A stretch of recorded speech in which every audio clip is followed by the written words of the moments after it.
ओम श्री परमात्मा नमः। मैं आचार्य हृदय अवस्थी आप सभी का शास्त्र चर्चा चैनल पर हार्दिक स्वागत करता हूँ। परम पूज्य गुरु जी प्रातः स्मरणीय पंडित भगवत शरण शुक्ल वेद मूर्ति तपोनिष्ठ गीता उपनिषद पुराण धर्म शास्त्र के विशेषज्ञ और व्याकरण विभाग संस्कृत धर्म विज्ञान संकाय काशी हिंदू विश्वविद्यालय के पूर्व विभागाध्यक्ष हम लोग को चरक संहिता के शारीरिक स्थान पर ज्ञान दे रहे हैं, जो कि अध्याय है और 36वें श्लोक से शास्त्रीय और सरल शब्दों में गुरुजी हम लोग ज्ञान देंगे। चलते गुरुजी की ओर।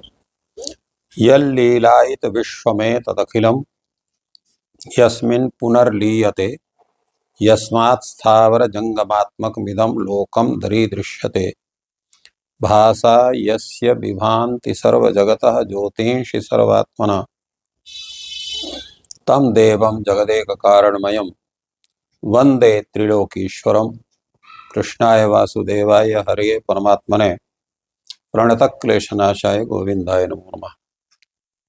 शास्त्र चर्चा इस चैनल से संबद्ध सभी विद्वद्गण, सभी जिज्ञासु छात्र वृंद, सहृदय सज्जन वृंद एवं इस चैनल के व्यवस्थापक आचार्य हरिहृदय अवस्थी जी, आप सभी का चरक संहिता के शरीर स्थान प्रकरण के अतुल्य गोत्रीय शरीराध्याय में स्वागत है। आज हम लोग 36वें श्लोक से विचार प्रारंभ कर रहे हैं।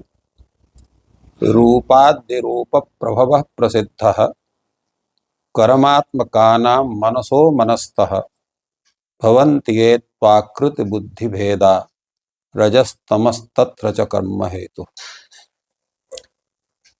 जैसा पूर्व में बतलाया गया है कि जो भी हम लोगों का ये शरीर है ये पंचभूतात्मक माना जाता है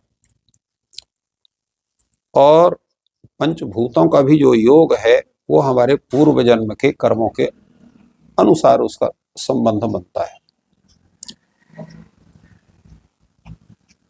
आयुर्वेद 4 भूतों का योग स्वीकार करता है, पृथ्वी जल तेज वायु। आकाश का योग की चर्चा उसमें नहीं है। तो कर्मात्मक अर्थात जिनकी उत्पत्ति कर्म से ही होती है, ऐसे भूतों के जो रूप यह भौतिक शरीर है, तो रूप से ही रूप की उत्पत्ति होती है।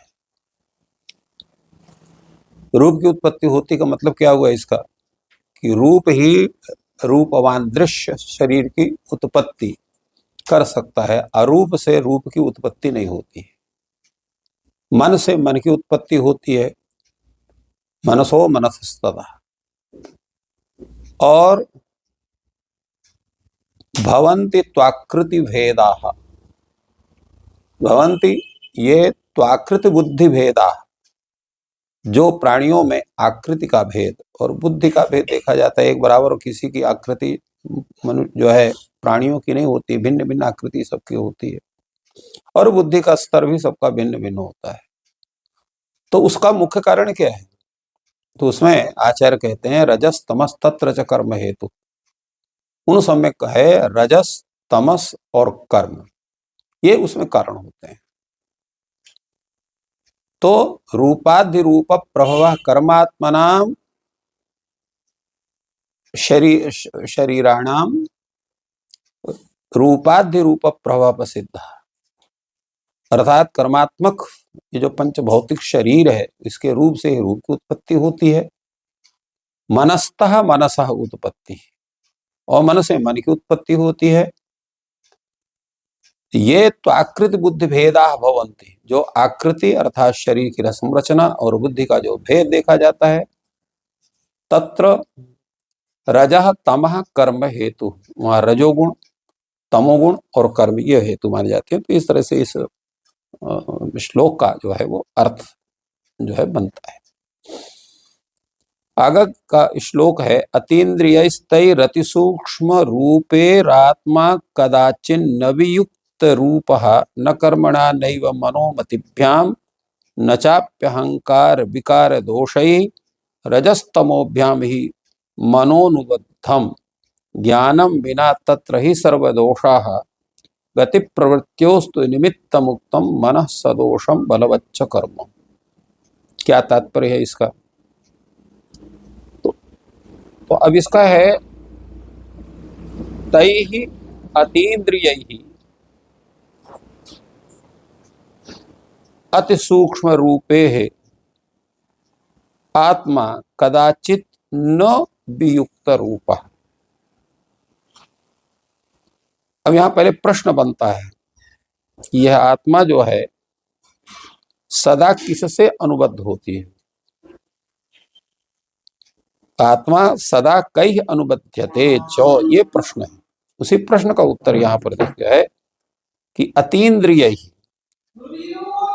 अतीन्द्रिय का मतलब होता है कि इंद्रियों की शक्ति से बाहर, जो इंद्रियां जिसका ग्रहण नहीं कर सकती हैं, अति सूक्ष्म रूप ही, और अत्यंत सूक्ष्म जो उनका स्वरूप है अणु से, क्योंकि जो आत्म तत्व है अणु से भी छोटा होता है, तो अत्यधिक सूक्ष्म जो कारण रूप जो भूत हैं, तो उनसे अति सूक्ष्म रूप ही अतीन्द्रिय ही न कदाचित आत्मा वियुक्त रूप, कभी भी उन भूतों से आत्मा अलग नहीं होता है। न कर्मणा नैव मनोमतिभ्याम, न वो कर्म से पृथक होता है, न मन और बुद्धि से पृथक होता है, न चापि अहंकार विकार दोष, और न ही अहंकार और विकार के दोषों से वो जो है अलग होता है, मुक्त होता है। रजस्तमोभ्याम ही मनोनुबद्धम, जो मन है वो क्या है? रजः तमोभ्याम अनुबद्धम, रजोगुण और तमोगुण से अनुबद्ध। कौन? मन। तो रजस्तमोभ्याम ही मन अनुबद्धम, मन रजोगुण और तमोगुण से अनुबद्ध जो यह मन है, जो से अनुबद्ध रहता है, वह ज्ञानम बिना तत्र ही सर्वदोष, अगर ज्ञान नहीं है तो अनेक दोष उत्पन्न होते हैं, क्योंकि ज्ञान के कारण ही दोषों से मुक्ति होती है। इसलिए कहते हैं कि ज्ञान के बिना जो रजोगुण तमोगुण है वो मन से सदैव संबद्ध रहते हैं, तो मन में अनेक प्रकार के दोष होते हैं। गति प्रवृत्त्योस्तु निमित्त मुक्तम मनः सदोषम बलवच्च कर्म। तो गति प्रवृत्त्योस्तु निमित्तम मनः उक्तम, जो मन है वो क्या है? गति और प्रवृत्ति दोनों का निमित्त मन है। उसी से हमारी गति होती है, उसी से हमारी प्रवृत्ति होती है। तो मन जो गति और प्रवृत्ति का निमित्त है कहा गया है, वह जो है अगर सदोष हो गया, बलवान तो बलवच्च कर्म, तो अगर सदोष हो गया वह मन और उसके कर्म बलवान हो गए, तो ये दोनों ही गति और प्रवृत्ति अर्थ अथवा शुभ और अशुभ कर्म में वो प्रवृत्त हो जाते हैं, अर्थात फिर उसका जो स्वरूप है वो विकृत हो जाता है। तो क्या होता है? उसे विकृत हो गया तो हो जाए, तो कहे जब वो विकृत होगा तो उसमें अनेक प्रकार की स्थितियां उत्पन्न होती हैं, जिन स्थितियों को 5 प्रश्न के माध्यम से आचार्य उपस्थापित कर रहे हैं।